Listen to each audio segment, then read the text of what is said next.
All right. Those of you who are guests, my name is Michael Mirdad, and I serve here as part of the spiritual leadership.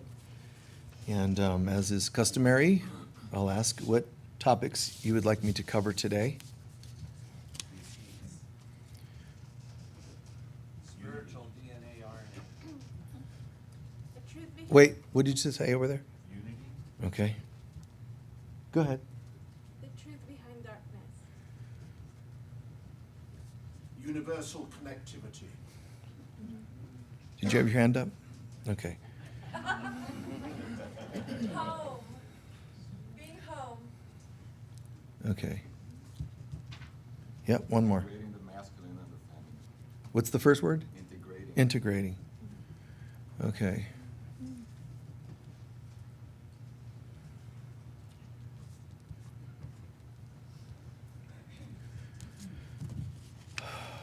Right on. Thank you. You know, it's interesting. Even when I say, what would you like me to talk about?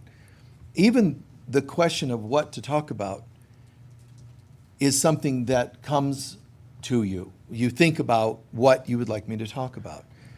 And it's going to come from your spiritual self-connect, God. It could come from any part of your life, stuff that's going on in your life, and all of them are valid. When you want someone to, when you look for a book, and I want a book on a certain topic, you go to a bookstore and ask for a book on a certain topic.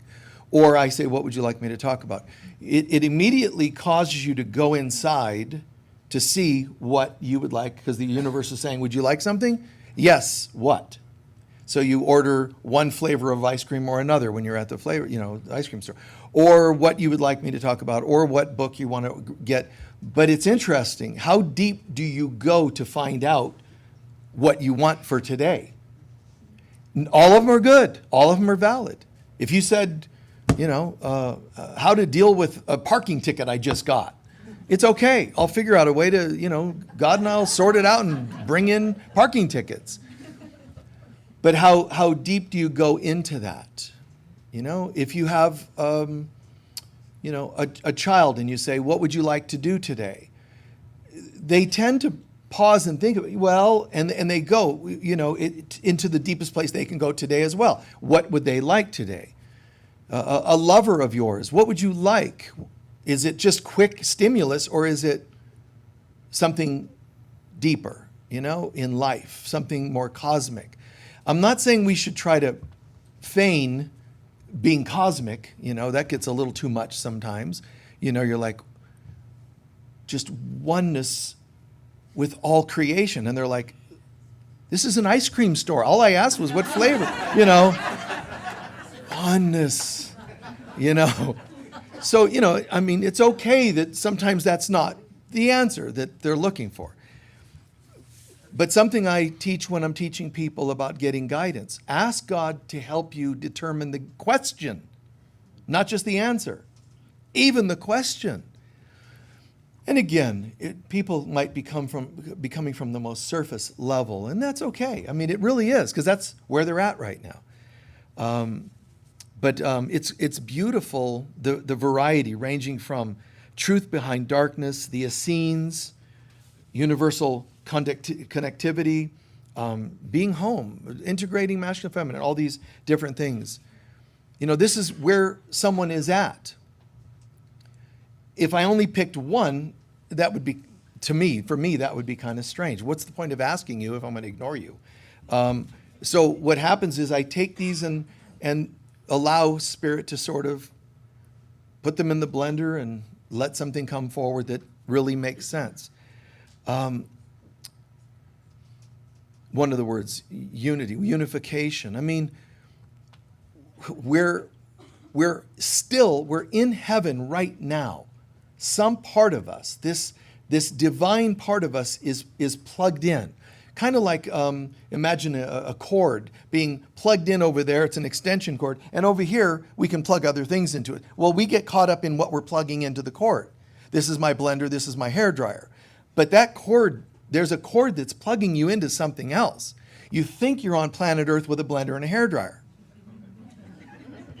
What? But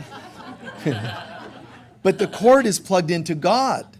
So there's a part of us, symbolically in our upper three chakras, the Trinity of God here, a part of us that's actually plugged in. It's a part of us that can't leave heaven. So in a microcosmic way, I feel individually plugged in. In macrocosmic way, I am. We all are plugged in.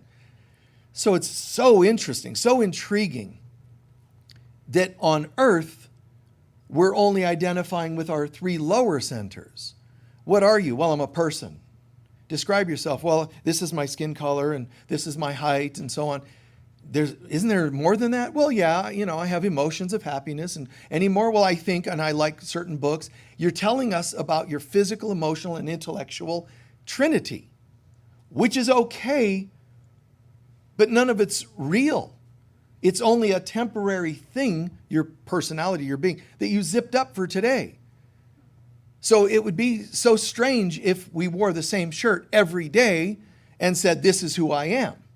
I'm a whatever color I'm wearing. I'm a, what is this, maroon, purplish? So I've got this reddish shirt. That's me. I'm a red shirt. All the time? So we zip up this body and we identify with it. But as soon as you die, you go from identifying with the three lower chakras, and this is even DNA, RNA, even that part. That's not who I am.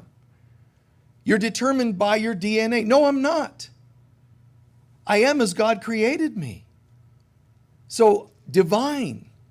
The idea of what we hear in the Bible, put on the mind of Christ, means put on the consciousness of who you really are instead of the mask of who you're not. And the mask is made up of my human perceptions, including DNA, all the genetics, family history, and all that. That's not who I am. It's okay to accept that that's who you are for now. It's okay to say, I see, if I go to the DMV or try to travel and they say, can I see your passport? And you say, well, really? I don't. In God, I don't need a passport. I am that I am. They're not letting you through customs. They're just not going to let you through. It's not going to happen. I don't care how cosmic you get. They want that 3D, and then the blood test. I mean, babies can barely be born anymore without them drawing blood immediately to establish who that baby is, what that baby is. It's just so strange. They rarely go into the, haplogroup part of your blood that comes from your mother's line that can actually tell you if you have any past Atlantean or Lemurian blood. But people don't know about these things. It's like we're so much more than this thing. And the world is happy to oblige and almost insist on telling you who you are. It's just so strange. Who am I? Well, wait, you're talking too fast. Wait, you didn't even take a moment to, who are you? Okay, let me tell you personality. Who is this person? Lower three chakras. No, on a deeper level. Oh, I'm a soul on the path. That's better, see?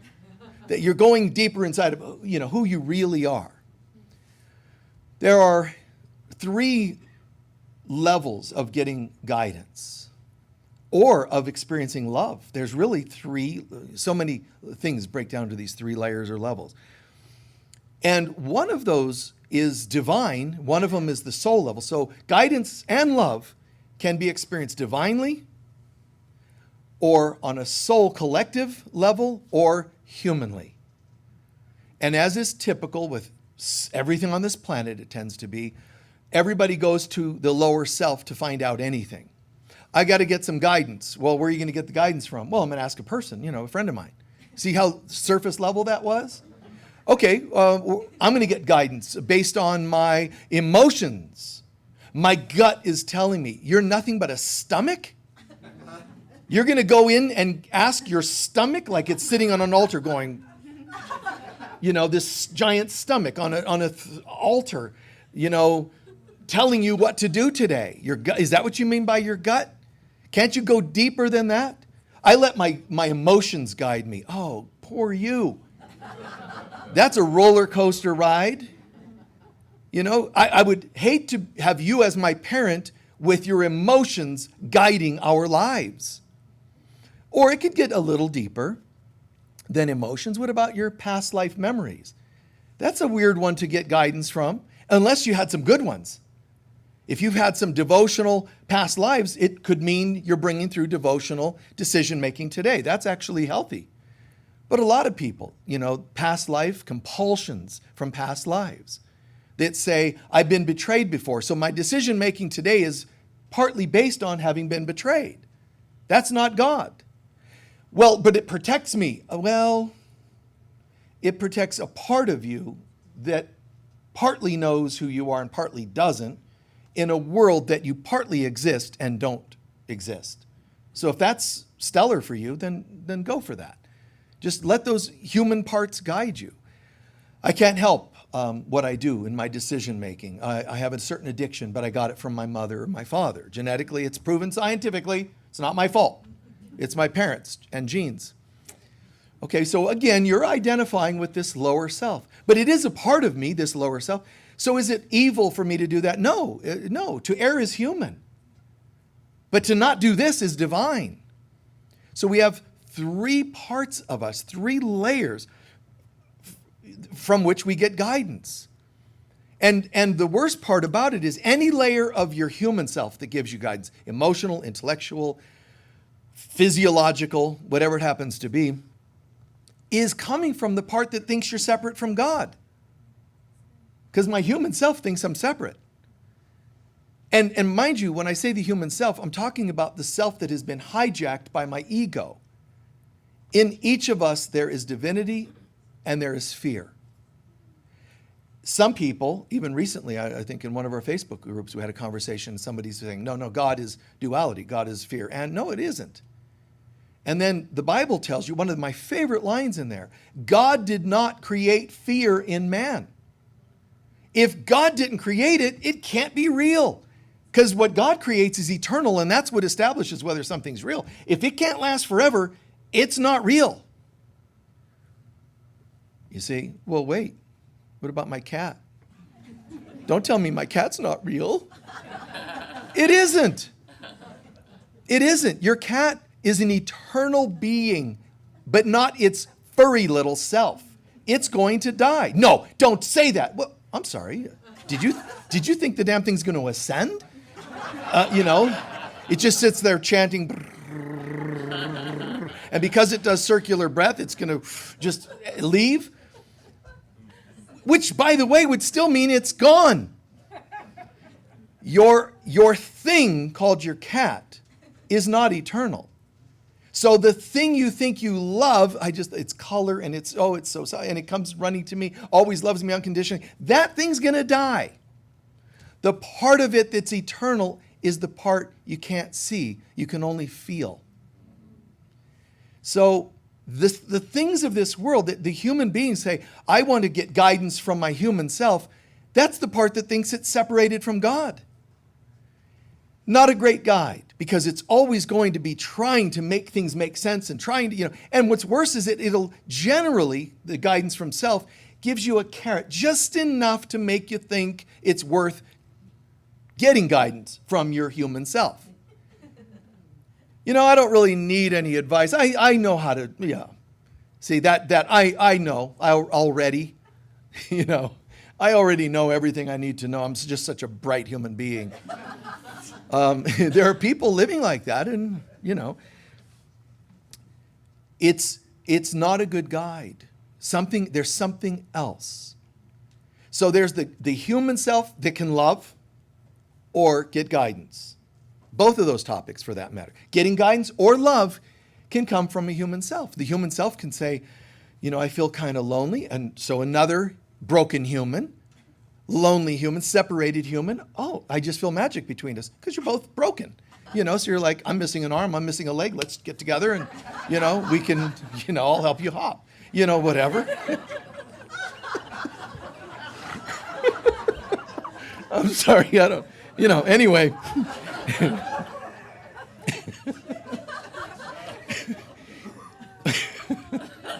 Let's go to the hop. So but we're taking dysfunctional pieces. I've got money and I've got nothing. Wow. But you also, in doing so, you're creating a contract where I have something you think you need, you have something I think I need. We'll get together and make a contract of dysfunction, and we won't question any of that. So the human version is really kind of messed up. It really is. And I was talking to a couple of people this week about these concepts a little bit, and one of the images I gave them was the idea of people's idea of guidance or love is like a fishbowl with a fish or two in it, and those fish are just sitting, thinking everything's peachy. I don't have to question anything. I don't have to deepen my life. I'm fine. Wait until you take that fishbowl and dump it in a river. There's something that happens. The fish is free at last. Free at last. They didn't even know they were contained. But neither does your lover, your friend, your children. Be right here, right here. Mom, I was just thinking, no, don't do that. Just shh, right there. Just stay in the fishbowl. We want everyone and everything, but our guidance as well. I want guidance, but the guidance has to fit within my fishbowl. It's too much if way out here, which is why cultures of, ancient times, there's all these cultures fighting each other, resenting the Israelites, and the Israelites resenting, all in their little fishbowl, having issues, thinking each of them is right, attacking and even murdering based on that sort of thing. But this is how humans live. It's the same with romance. Would you like to get together and have a marriage or a partnership, whatever it happens to be?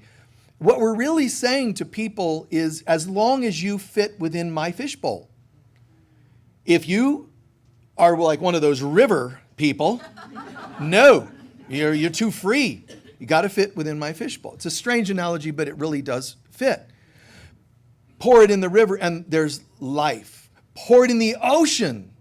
Let the river take the fish to the ocean. Oh my God, no. You can't just take a fish from the fishbowl and dump it in the ocean. It's too much. It'll go into shock and die. That's like us. You can't just go from broken human to oneness with all God is. We have to get used to living in the river a little while and let the river take us home. The river of life. But we have to get out of the fishbowl. Bless you. We have to get out. We have to break the patterns, the programming, DNA or anything else. When you talk about, truth, one of the words that was asked, truth behind darkness, there's something more. You don't have to know what it is. And if you can say, no, I can figure it out, you're going back to this again. The human self. Which is, you might think is ingenious. I was thinking scientifically, that's just one of the parts of your human trinity. Why don't you just ask your kneecap? That's another part of your trinity self. What's the point? Those aren't answers. They're just things that relate to you staying in the fishbowl. Then you start to say, well, there's a second place you can get guidance, and it's from others. But I want to clarify, I'm not talking about other separated people. Others meaning there's God, we can get guidance from, which I'll come back to, self and others. Always those three categories, relationships we have. When you go from asking your broken self, ask others. What I mean by others in the great sense, all others, the collective consciousness of all beings, also known, believe it or not, as the Akashic Records. Solomon was considered the wisest person possibly that ever lived. How did he know everything?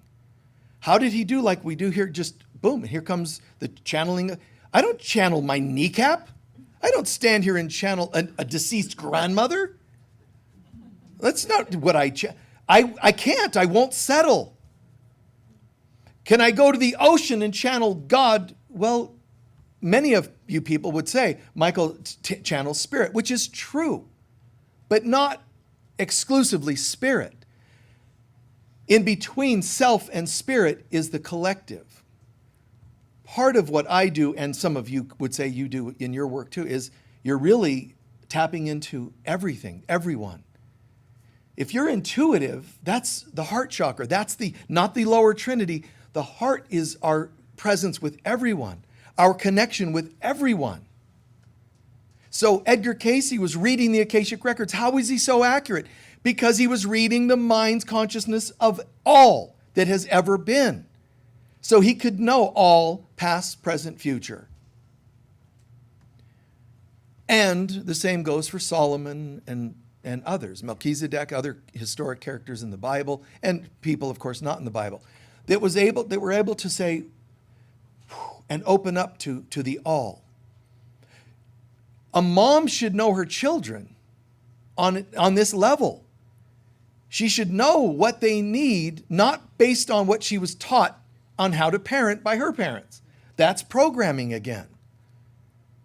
You know, it's like if you have a few children, it's much more complex than people think, or it can be. Because if you say, okay, here's me and here's my beloved, my wife, husband, or whatever, we have certain beliefs, we're having children, and we'll give them our beliefs, which I guess sounds reasonable to some people. The Essenes, you brought them up, let's go for that. The Essenes are an eccentric sect of spiritual beings. The Essenes were set aside out near the Dead Sea, this desolate area. I mean, oh my God, just nothing lives out there. And the Dead Sea is dead. It's not like the living, thriving, Findhorn. No, this is the Dead Sea. Nothing could live there. The salt content of that sea is 6 times that of the ocean. So nothing can really thrive in it. Oh, well, that sounds like a really, if you're looking for a retreat, anybody, hey, I was thinking about opening a retreat where we could all live and thrive and have organic gardens. Let's go to a place that's lifeless and try it. It's crazy. But they did, the Essenes. They did. So channeled, so plugged in. And they also were tapping the Akashic Records. But the Essenes taught each child coming through should be tuned into to see what they're about, not taught what their parents know. What is my child about? An astrologer, oh my God, must be almost 40 years ago, said, once when I had kids, it must have been 35 something years ago. He wanted to do a chart on each of my kids. I said, sure. He did a chart and he just went, oh my God. He's like, you have like these masters. How are you going to navigate this? I'm like, exactly. Now, I said it's complicated because you have to deal with 3 complete entities, not a group of you. And if you don't like that, don't have kids. Stop having things that need to be you.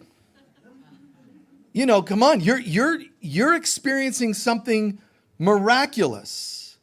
And you're basically being told there's this entity and it'll help you and them, but it'll help you too to find out what they're about. And then navigate that, help them go in that direction. Out of the fishbowl into the river of life. Out of the fishbowl. The same goes with your lover, your partner, your friend, whatever it happens to be. Each person needs to be treated individually. And you know what a lot of people are going to say? I don't have time for that. I work. I got to get the kids to school. I can't be like, well, are each of you feeling okay about going to school today? Or maybe one of you wants to paint my living room wall with your hands. Whatever you're feeling. No, that's just enabling a bunch of little narcissists.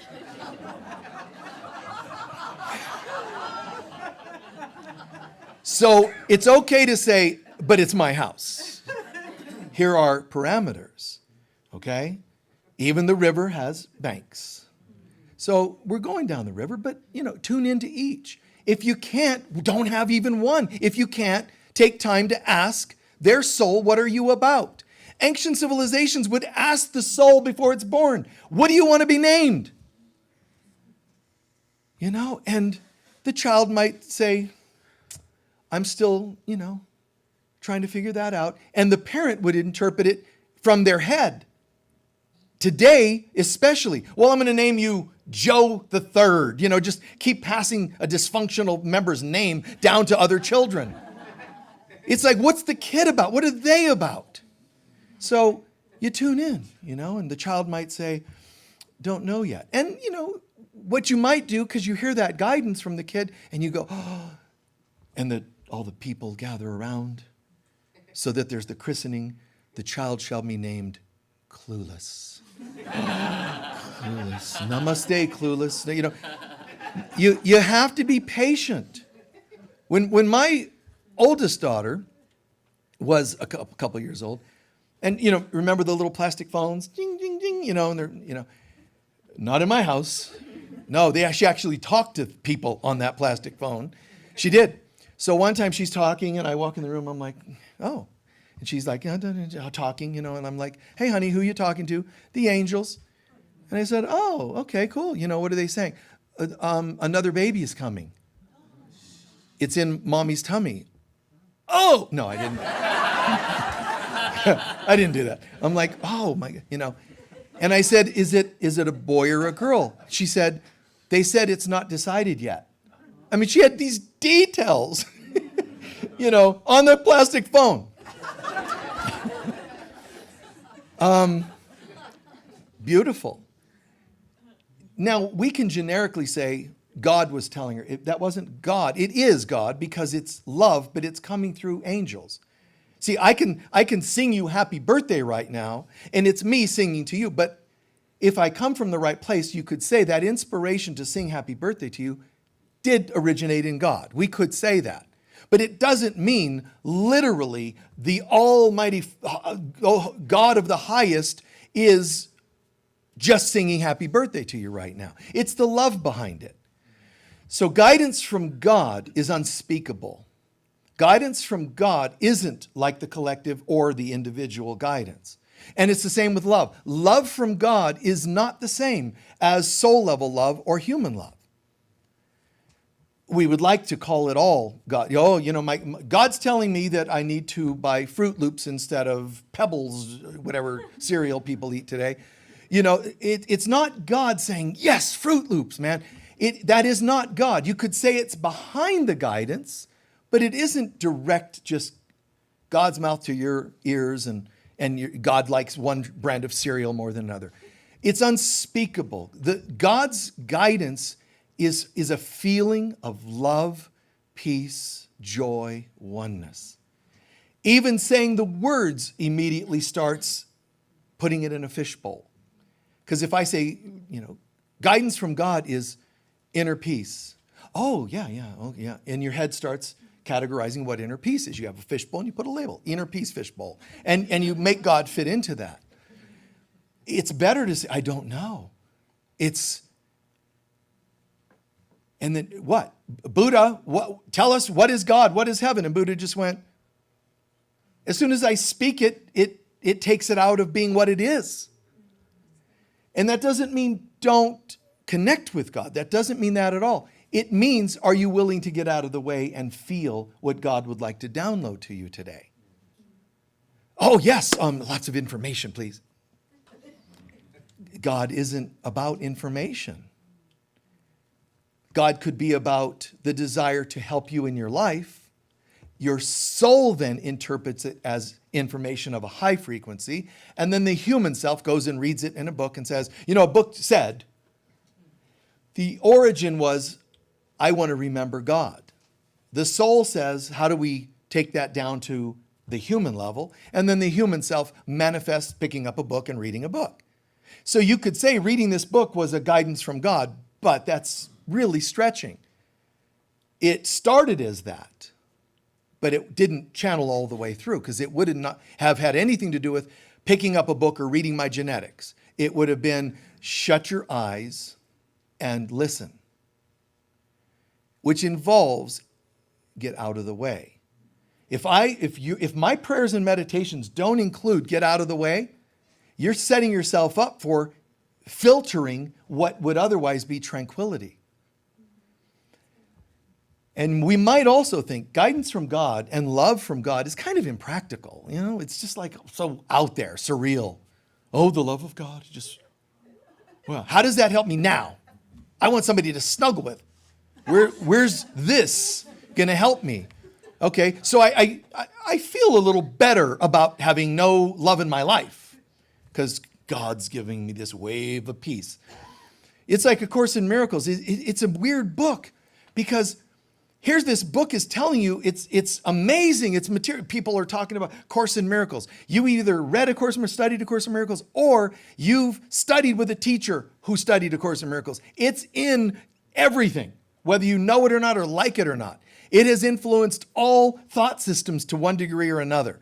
The Christ consciousness in A Course in Miracles, clearly. But the book says this material will not change your life or the world. How do you sell people on that? How would a car salesman, this car is not at all comfortable. How do you sell people on a spiritual thought system that will do nothing for you in that sense? You know what it says? It'll change the way you see, feel, think about the world. It's not going to change the world. And there's actually a part of us that gets like that's a letdown. Oh, it just changes the way I feel. I know how to take drugs or alcohol that'll do that. My life sucks, but I don't seem to care like I did a minute ago. So how is the Course in Miracles promising me something better than just another addiction? Because what it's saying is, we will change your consciousness and you will become a unique light in a world of darkness. And the more of you that glows and the more of you individuals that glow, the darkness will go away. We're not going to make the darkness go away, this book or this teaching. We're not going to stop it. We're not going to fight it. We're not going to destroy darkness. We're going to change you. Yeah, but the reason I even picked up A Course in Miracles is because I want something to change the world. Well, then you're going to struggle when you're reading A Course in Miracles. You're going to be very inconvenienced when it makes you talk about you. So God is this, it shouldn't be put in the fishbowl. It shouldn't be labeled. And it's okay if you do. It's okay if you say, God guided me today. I was telling the board members, we just had a board meeting, and somebody came in for a meeting with me before service. And this individual, it's interesting because she's got this vast background. She's the princess of Yugoslavia, former Yugoslavia. She's been, in films. She's all these things that she's done. All the 80s glamour magazines. She was always on the cover, most beautiful woman of the 80s, and so on. All this that she is. And yesterday she texted and said, I would like to come and see you, and it's been a while, and yeah, okay, you'd love to. Picked a time and all that. And I hear this, give her a copy of the Daughters of Heaven book. And I went, no, that wouldn't be the right book. She needs a different one of my books. Now you think that's kind of funny. I mean, guidance is saying, it's okay. Guidance is saying, right? It's amazing. It's so clear. Daughters of Heaven. And I'm going, no. I allowed myself to discern that wasn't the right book. Because it's a little bit more Christy. And I knew for the times I worked with her over the years, she had certain interests, spiritual interests, and it happened to not be very Christy per se. Not literally, okay? So I'm just using common sense going, that's not the right book for her. And I thought when I see her, I'll give her a different book of mine that would seem right. So we sit down and, we're talking, and she says, so, my spiritual path has intensified. It's great. I'm really plugged in more and so on. And I said, in what form? She goes, like Jesus and the mother. I'm like, oh, great. No, I'm kidding, but you see what I'm saying? It's easy for us to filter things. God could say, give her love, because God's about feeling. But the soul level, then, the guidance hits here and says, Daughters of Heaven. Why? Because it's right for her. So when we tune into each other, you're tapping the Akashic records and the collective. So, thank you. From God down to your own heart, Daughters of Heaven. By the time it reached the action level, I decided that's not the right book. And I usually wouldn't do that. Usually what I'm getting is it's just perfect, dead on. I don't question it. But this one, there were I thought obvious reasons to question it. Just like you're going to have obvious reasons to think that can't happen. That won't work. That's, there's just not likely. It's like the things we have in this world. I need a new car, but a really good one's going to cost 40 grand and I have only 400. So I guess it's an impossibility. You keep making up these stories about what's possible and impossible. And that's just human nature. But is that what I want to be? Hi, nice to meet you. I'm human nature. That's not a great calling card. Give me a call sometime. I'm just fate, human nature, littleness, nothingness. It's how about I'm infinite possibilities. I'm a reminder of goodness and all the great things that could be. Or do I go with the other one? So this was great because I saw it immediately. I could say it to you too, because I think it's funny. It's not a negative. It's funny because at the end of the day, she ended up with that book. So I was willing to listen at least to that. Because I could have said, when she mentioned Jesus and the mother, I could have said, oh, that's nice. Anyway, here's the book I think you should read. One way to know if you are getting guidance or experiencing love from this level, the soul level, which is synonymous with the Akashic records, that's synonymous with the collective consciousness of mankind.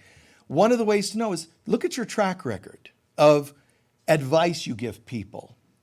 I'm your mother, do what I tell you. That's not this level. Hey, you know what book you should read? A book that I think you should read. That's called selfish. You know what movie? Oh, it's great. It's the best. You should watch it. Do you know that I would say in my life, probably 80% of the time that anybody's recommended a song, a movie, a this or that or the other, it was not at all something I liked. I've had people say, funniest movie ever. I'm like, oh, that's kind of cool. Looking forward to it. And I sat there going, I haven't laughed once. And the credits are going up. I mean, honest to God, no. It's very easy to infiltrate what could be collective love soul experience and bring your human self in saying, no, here's the book you should read. Look at your track record, and it'll help you to know how good you are at tuning into everyone. You just feel it. How would you, see what you think about this movie or that movie? And when people go, oh my God, it's beautiful. But it's not just a movie. What about when you give a reading? What about when you give advice? See, when somebody says to me, what do you suggest about the? I never feel Michael starts bringing up Catholic, past life, or I don't feel myself giving advice from my father, my neighbor. I don't feel any of that people are compelled to do. Well, I never have thought of that. I've never gone, well, based on my experience, that's still human. I find myself like, if that ever has happened, it's rare. It seems foreign to me. What happens for me is the same as when I'm doing a talk. Search, find, here it comes. So one person comes in and says, I'm going through a divorce, but it's against my religion. What do? I'm going to answer with the truth. Based on the Akashic record of all mankind, that doesn't mean my eyes will roll back in my head and I'll start sounding in a different voice. It just starts to happen because the magic isn't in doing it. The magic is in caring enough about other people to know what's right for them. Answer what they need to hear, not what their ego needs to hear. I'm not talking about stroking egos. I'm talking about, and this can happen. And you realize that might not have worked in my marriage, but it's for them. It's right. So you can navigate into any direction. Now, another person an hour later could say, I need some advice on marriage and divorce. Could be a completely different answer. Why? Because you're answering based on that soul. Otherwise, you're giving what's called your opinions. We are in this together. When you ask me advice of some kind, I can say, God, what would you have us learn? I don't sit back and go, okay, Lord, you and I, we're so plugged in, this person. So give me some advice for this little being, this creature of earth. No, I say we. Guide us, show us. Because any amount of miracles and help you get, I get to be included. Because I had the guts to say we, instead of I'm already good, fix them. Think as a we. Tune into other people. What kind of reading do they need from you? What kind of healing? A doctor should ask the soul of their client instead of giving the same medication for everything. Doctor, I'm very, very depressed. Okay, here's some antidepressant. Doctor, another client, I sprained my knee. Here's an antidepressant. Wait, but my knee, yeah, but you're probably depressed about having strained your knee, so just take an antidepressant. That is not channeling the soul of that person. Everyone, what's needed? What's needed? And this is, even a musician can play music at you. I'm deciding what you should hear today. See, that's selfish. I know that they say, well, hey man, it's free will. I'm the musician. I'm the master. They're coming to hear my concert. So I'm in charge. It's sad to me. I'm not going to your concert. You're just playing at people. And I'm impressed by this, not this. Let me play at you. You're going to love this one. And then the song you're there to hear because you heard it on the radio and it's got a certain wonderful tune to it. And you decided to do a blues version of it at half speed with a break in between in the middle of the song. Like, that's not at all what I was there for. You can hear, I'm not a musician at all. But I can sit and I can hear. When the musicians are playing, you can hear that there's something coming now in that song. There's going to be a cymbal crash or something because you're part of that song. Even if it was recorded 20 years ago, you're tuning in. You can hear it. You can feel it. The architect that builds a home based on what that mountain says needs to be there is different from I'm going to just throw a building up in that hill. Right? What is already there? What is the vibe of this situation?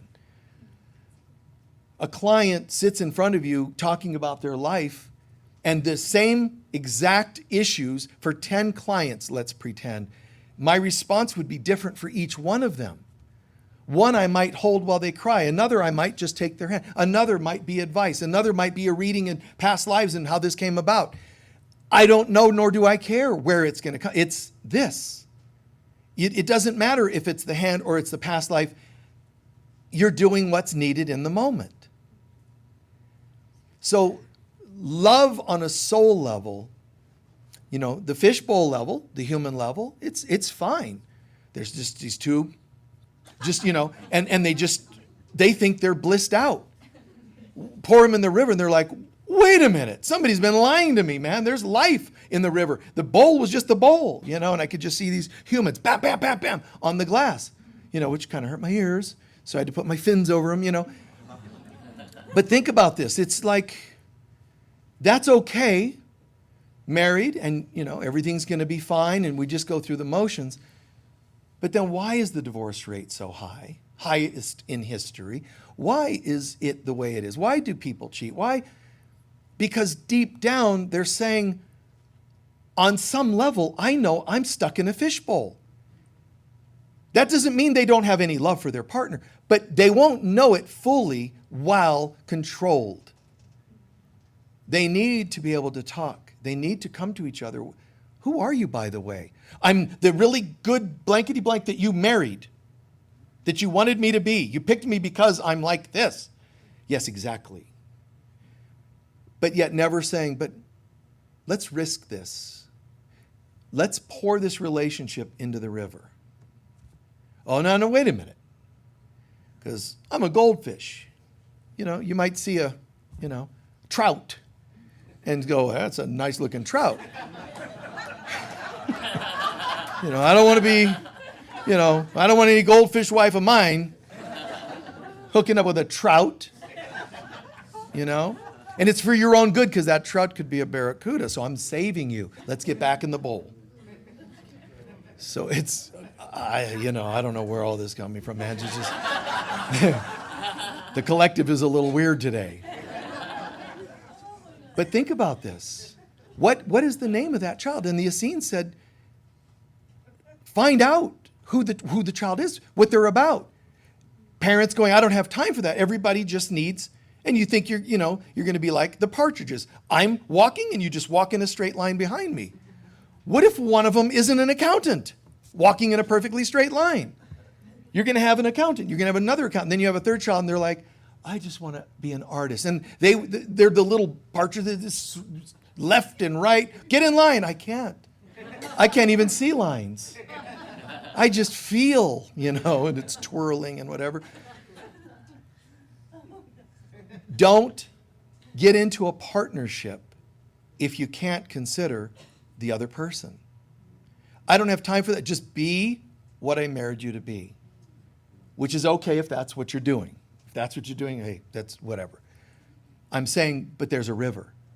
If you want fish bowls, I think knock yourself out. Great. But there's a river. And just know that there's a river and own that you say to yourself, you know what? I heard this talk. This guy's annoying. He's telling me that I'm not as happy as I think I am. And there's this fishbowl thing and this river thing. I don't want the river. It's too much. I've been aware of the river from my fishbowl. I can see the river. And you know what feelings it brings up? Overwhelm. It's too much life in that river, too much stimuli. I can't. I'm afraid. I want to just be left alone in the fishbowl. And I think it's all right to do that because that's where you think you're at. But at least know that there is something else. Not something better per se. It's not the word I'm wanting to use. Just something else that includes this. Don't claim you're channeling the river when you're still sitting behind glass telling everybody to be prisoners of that glass. One time, a couple years ago, I talked about the Plato's cave story, a short version of it, very morphed down. These beings are all taken captive and stuck in a cave, and they're chained up to only see darkness. Again, I'm just simplifying, but they're chained up to only see darkness, and they live like that, and it becomes their life, like the fishbowl. They just live in that. Whether it's the children or the wife, the husband, the partner, they're chained up to only know that darkness of the cave. One day, one of them finally breaks free, makes their way up to some light they see in the distance, the opening of the cave, to which these people aren't allowed to look in that direction. They're chained up to look one way.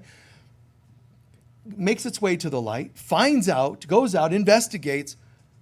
Oh my God, this is actually life, not the darkness we've been living in. It goes in, tries to free the others, and they kill him, which is a metaphor 500 years before Jesus of Jesus and of you and me. When you tell people about the river, some of them are going to kill you, meaning metaphorically, they're going to hate you. When you're the one in your marriage that says, this can't work, and then you have a brother or sister that starts not liking you, whether they tell you why or not, the reason is you showed them what's possible to exit things that you're not happy with. Now, if you're happy, it's great. But if you broke free of something unhealthy, or your religion, hey, you know what? I checked this out. I looked at this, and the religion of this family for generations, it's not me. They get mad, and you think they're mad for certain reasons, like they're just mad at you. I'm telling you, they're partly mad because you're shining a light that they know is there, but they're afraid of it. They're not stupid. All human beings have a sense of what something good could feel like, but being afraid of it is what you're seeing. It's not that they actually don't think there's any chance. They can see the changes in you. Still, it's scary. I don't want to do what you did, so you make me mad. Because that would mean I have to go and confront my demons.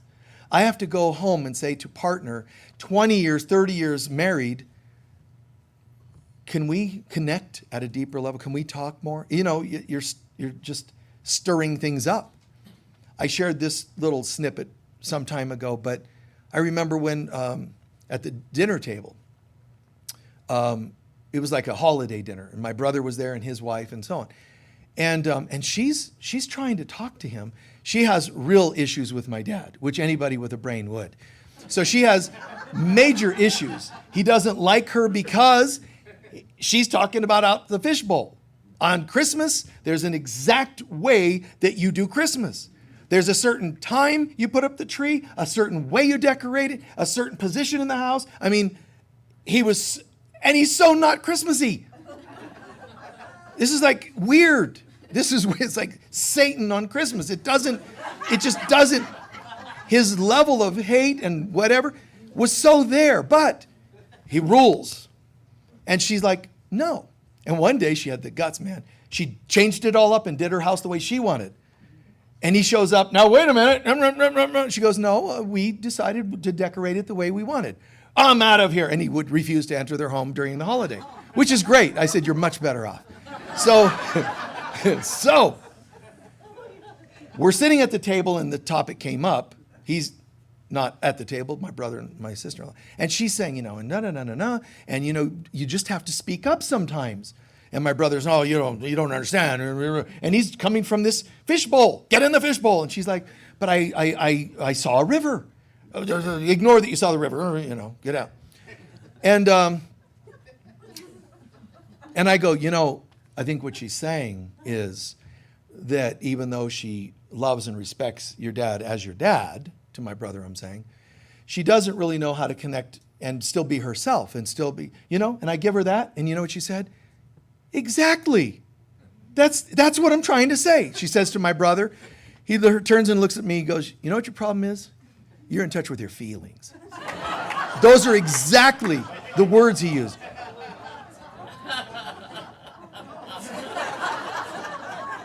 And I had to sit and think about, did I hear the wrong words? Because this is so obviously a good thing. Your problem is you're in touch with your feelings. And I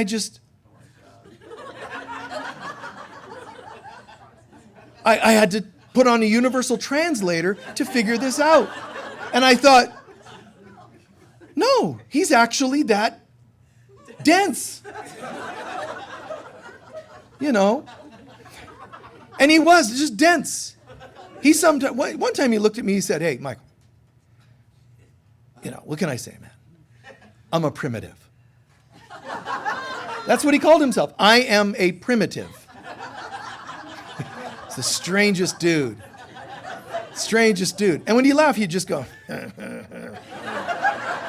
That's what he did. If any of my family members were watching this, they'd go, God, that was a perfect, a demonstration.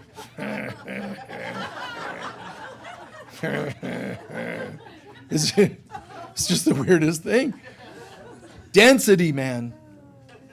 But you know what? I didn't show up at their house every day saying, but there's a river. I just knew that you have a fishbowl and it scares you to not be in it. So you know what I'm going to do? I'm going to play in the fishbowl, but I have wings. I can fly out of the fishbowl and have my own life too. And that's what comes in very handy, is to meet people at the level they're at, but don't become the level they're at. Meet them at that level. If it's my religion says that's fine. Talk to me about anything. Recovery. People have said to me, hey, Michael, listen, I really respect you, man. I from hearing you talk, I can understand, you're in the program. And I'm like, sometimes I just let it go. Okay, thanks. But sometimes it comes up to where I say, well, I'm actually not in the program. How do you speak about it so viscerally? Because the program's part of the collective. Tune into anything and you know everything. But you can't know we if all you think about is me. Yeah. You can't know the we, us, the collective, if all you think about is me. When you focus on I, me, mine, I'm not in touch with you. I think this is a book you're going to love. You see? That's mine. That's my beliefs. When people say, well, that's your truth, there's God's truth. Let's get closer to the real deal, not settle and do all these silly human things. Again, there's 3 primary levels of love as well as guidance. And the one that is God is unspeakable. It's just stop, just here's an example. Yesterday, I was doing some, answering emails and that sort of thing. And all of a sudden, I just stopped. And I closed my eyes. This happened yesterday. I just closed my eyes, and all of a sudden, I was just taken out and shown the universe. And it was so trippy because what was sort of shown to me is not planets, but why the planet is there. That there's a reason why it's there, the size of the planet, the moons. I was being shown not intellectual information about these things, but the underneath vibrational frequency, why. And that everything is perfectly matching its vibration. Every manifestation matching the vibration behind it. And I'm sitting there going, wow. And there was such a wave of love and just extraordinary, like consciousness. The love of that vision is God speaking to me. The details of planet's oneness connection is the soul. Telling you about it is bringing it all the way to the 3rd dimension. So it's okay to be in the 3rd dimension, but are you cut off from higher, living only lower, or do you let higher come through? When you smile at a person, that started with God. Then you decided that person is worthy of a smile. That's your soul, your heart. I would like to smile at that person. Out to the body level, you smile. See, that's channeling God from heaven to earth. And we learn to be and to become and integrate this presence, and it's unspeakable, especially when you're taking the unspeakable and all of a sudden you're speaking it. Well, how do I speak it? Because I'm doing the best I can to bring the vastness of God right here to this conversation, which is almost impossible. You see, in the old days, it would be heaven is heaven, earth is earth, the two cannot meet, which is partly true. But can I at least anchor a bit of God here today? And that's the saints of God. That's the daughters of heaven. That's most light workers coming from the right place. I'm thinking beyond myself. Here's what I want. Then that's all you get. Just a little dot. Versus, I don't know what I want, because what I want is us all to have. Not, I want to win the lottery, which means you shouldn't. Because if you win the lottery, and we all win the lottery, then there's 10 cents to each of us. I need you guys to not win, and I win. That's here. The real prosperity consciousness is, and wishing prosperity for all. And then above and beyond dollars and prosperity is, if we felt the presence of God all the time, you wouldn't need a dime, ever. You wouldn't need anything. Your car would never need fueled up again. The presence of God would fill your tank forever. There would be no parts wearing down. It would be impossible for them to wear down. And it would get to the point where, what car? I think, and I'm there. And we're all going to that place. But we can't if we keep thinking so little. If we keep thinking, I'm DNA. There's no fight between truth and light, truth and dark, light and dark, no truth and false, reality and illusion. There's no fight. Reality is God. There is no duality there. God just is. As soon as you add to that sentence, you're starting to potentially think, which is not horrible. It's just going to start limiting it. How far do you want to take it? Down to a dot or a fishbowl when there's a whole ocean waiting. Take a few centering breaths, please.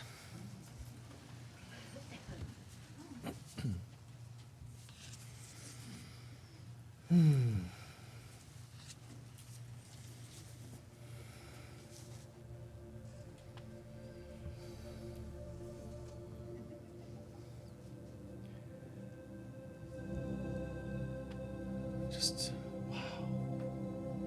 Magnificence of God.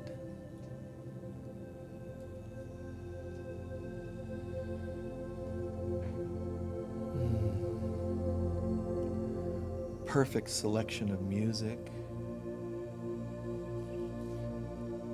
John had to have somehow felt that. Even if he picked the song a week ago, somehow in the collective, he knew this is the right one. And there's a feeling and tone to that music that already feels like it resonates with tranquility. There's just this expansiveness, this beauty.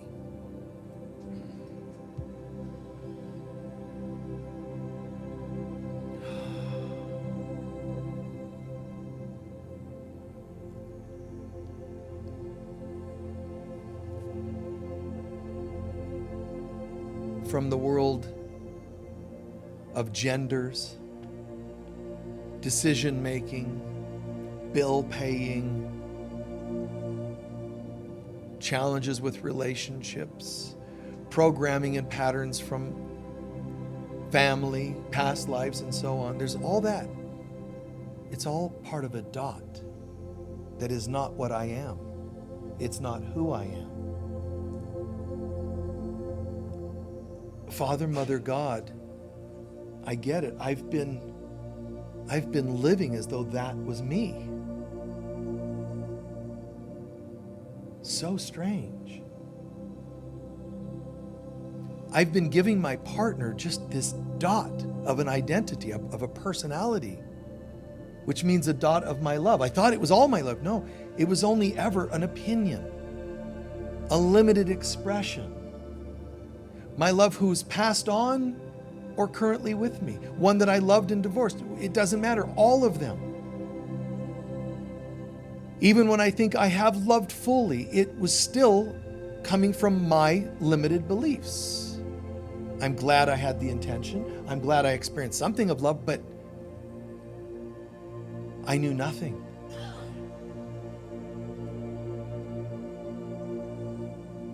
So I imagine for a moment being in that fishbowl, the glass around us, called marriage, parenting, licensing, degrees, whatever defined you, genetics. Let's imagine that we take the hands of people we love and people we've learned to not love, and just have a mind that says, I don't know what that was all about. And picture walking with them into a river, joining and just floating downstream together. Come with me. If one were to say to you, no, then it's okay. Let them watch from the side. Don't let things keep you from getting in the river. Float, just relax. This is halfway home. Float down that river. Don't try to determine how worthy other people are to be in the river. They're just there. And if you try to establish or evaluate how much they deserve, then you've done it to yourself. If they're unworthy, so are you. Float, float.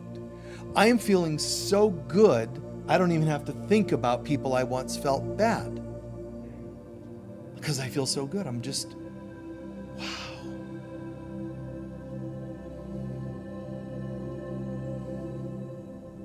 The names I've given my children, they're just limited expressions. They are unlimited souls. Every addiction, it's a temporary mask, a temporary stalling my memory. In the river, I don't have any of that. The river is baptizing me clear and clean. If I see someone floating, trying to float down the river, but they're snagged on a rock or a tree branch, I can see what's going on and I can go and help them loosen it. And what that means is we learn to know each other's challenges and issues, and we care enough to take care of them. Tomorrow you might be the one snagged and they will help you. That doesn't make you better to be the one that helps them. We're in this together. And then as you're floating down that river of life, imagine that you hear and feel something in the distance. It's the ocean that is God calling you there. It's not forcing it. It's saying, I'm here if you would like to join me.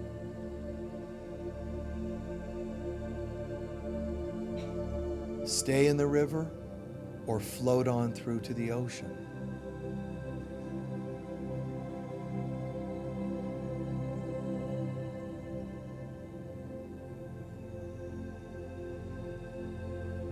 The human level, the fishbowl, has all these opinions about what your religion should look like, your race should look like, your marriage should look like.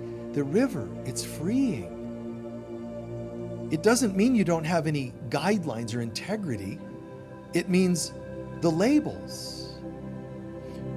On a human level, I can still love one. On the river level, I love all souls because we're all one.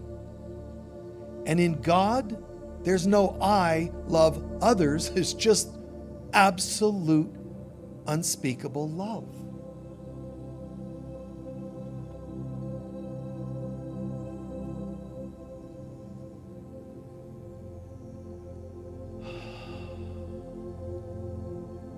Home was one of the words you asked for. Home. This is home. The ocean of love. The ocean of God. The universe.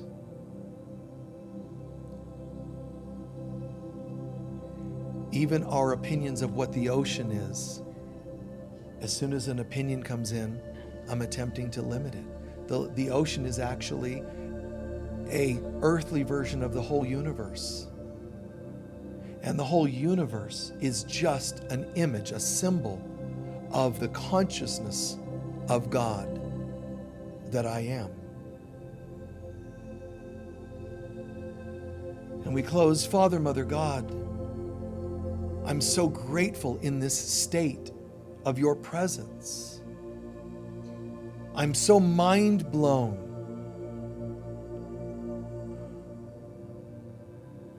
And I would love to stay here, but I know that if I'm on earth with a beating heart, there might be a chance that you want me to take this feeling and somehow anchor it in the world.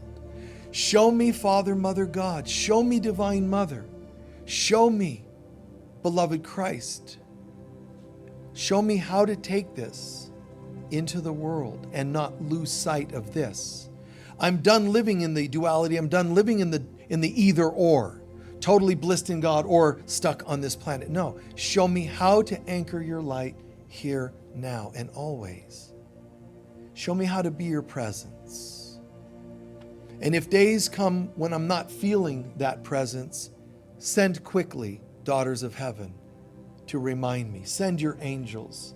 Send me guides and ascended masters to help lift me through another day so that I can recalibrate and again return to being a light worker in the highest sense.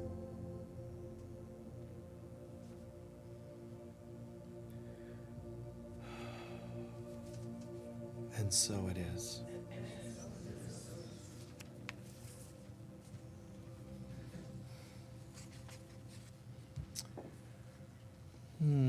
Thank you.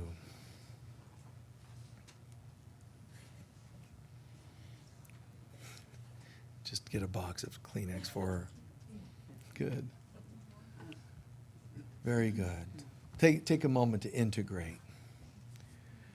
That highest level, that highest love, that highest guidance that I'm saying is God. A Course in Miracles says it doesn't translate or come to you as intellectual dialogue. A Course in Miracles says, first of all, it's very rare for people to be divinely plugged into love or God. Not because you're not worthy. As humans, it's such a different frequency. Fishbowl to ocean, it's too much. So, A Course in Miracles calls these revelations.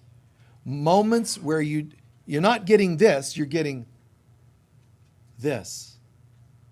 Now, you could get this and then go, oh my God, a poem is downloading, a song is downloading. That's because it's going from this to here.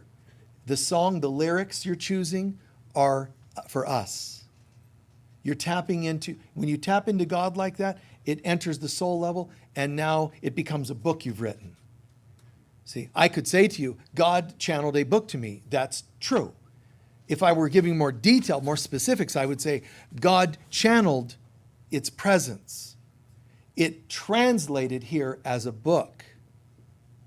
And when I wrote the book, and when I write books, I don't sit there and think, I need to tell this, and I don't think that way. When I'm writing, when I'm proofreading too, I look at the paragraphs and ask myself, this is kind of the way I do this at times. I mean, it varies a little. I actually imagine someone reading that and how they're going to respond. So it's all of us participating in the way that sentence is structured. You see?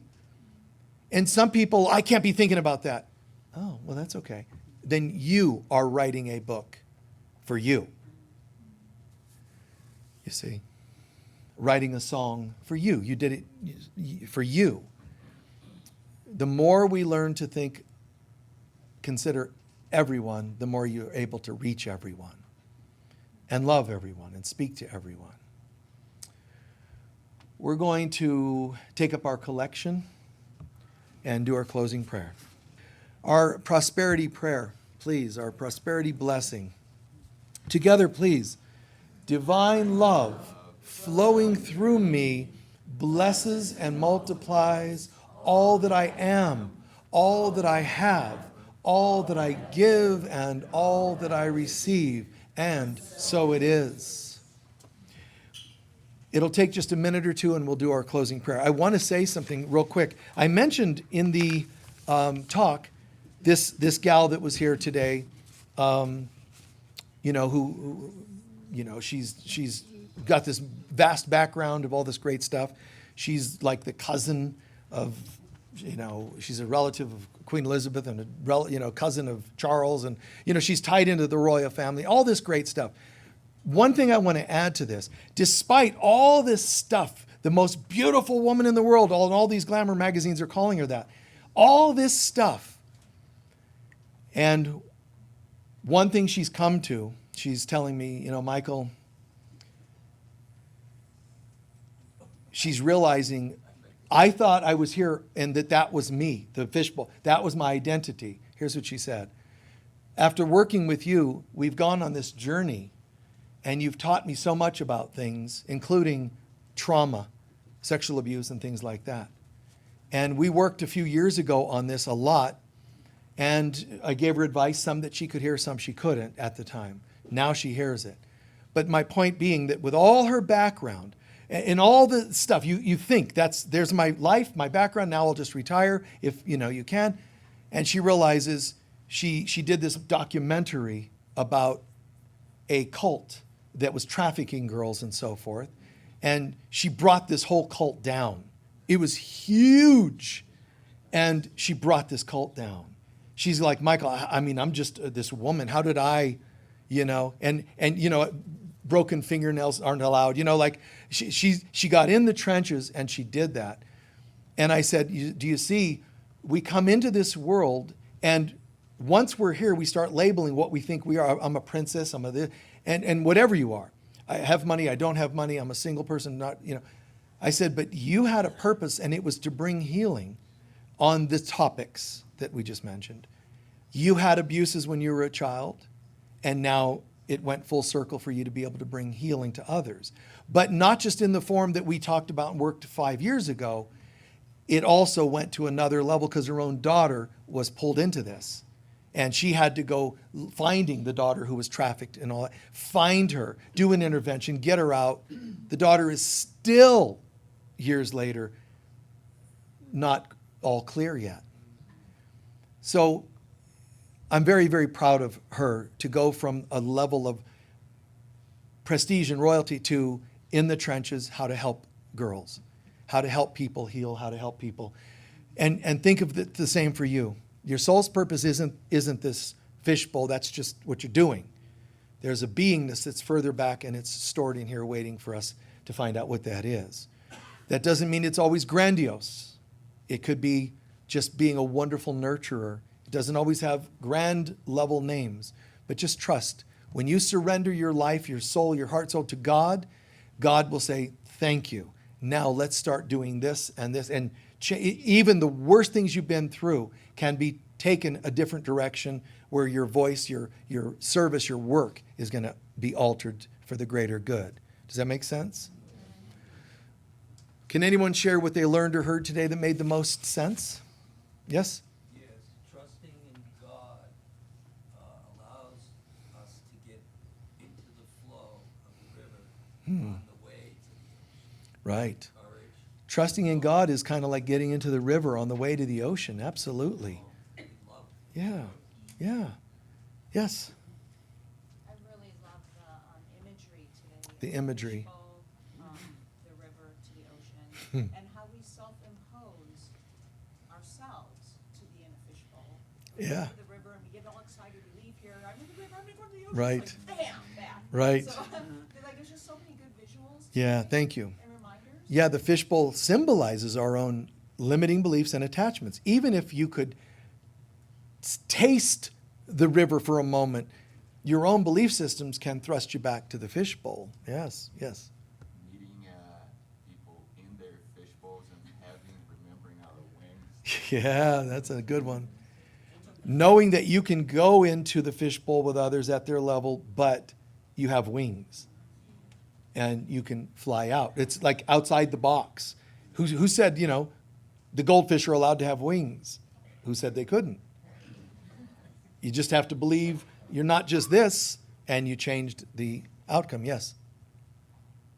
Did you have your hand up? Yeah, I Yes. did. There are so many threads, and it's all one thing. When we're in the fishbowl, we are the child that we don't want to name because we don't know what we are. Wow. And we're investigating the things that are keeping us in the fishbowl. And we have to stay open-minded enough to learn Yeah. what those things are, identify them. Right. Ask God to remove them. Right. You said too many brilliant things for me to repeat them all. But starting with when you're in that fishbowl, it's just like being the child that you're not naming based on what it is, but rather yourself. You're doing that to yourself. That's the first half of, I think, what you said, right? Yeah. Beautiful. Thank you. Yes, one more. I loved your analogy with the fishbowl and the river, and I feel like one of the reasons I thought of the scenes was because I felt like it would tie in somehow. And what I've been learning about them is that they were the ones that would baptize in the rivers, That's right. and everyone else would baptize. That's right. Great point. Water tubs. Right.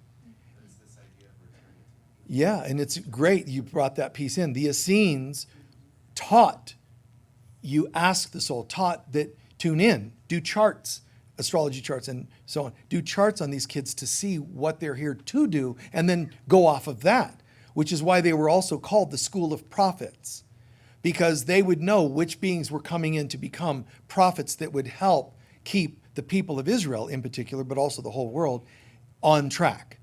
So they were known as the school of prophets. But then you just tied another piece in. They were also the first or main group on the planet that practiced water baptism. That's why John did baptism, because he was an Essene. So he was out at the River Jordan because that's what they would used to do.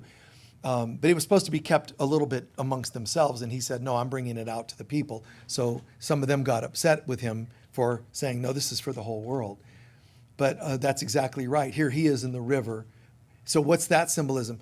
Think about how cool that is. John is saying, I'm taking him from the fishbowl to the river by baptizing him in the river, which again, we're going to have our Daughters of Heaven conference in September, and we will again go down to the river to do a baptism. It was really, really powerful. Oh, it was incredible. Please stand for our closing prayer. God bless you all. Thank you for your time and your commitment to your spiritual path. Thanks for choosing us to be part of that path. In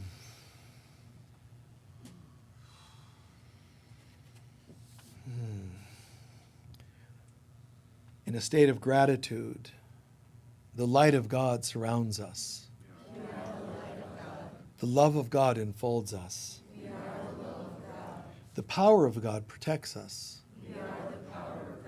And the presence of God watches over us. Wherever we go, God is, I am, we are, and so it is. Peace be with you all. Thank you, guys. We'll see you.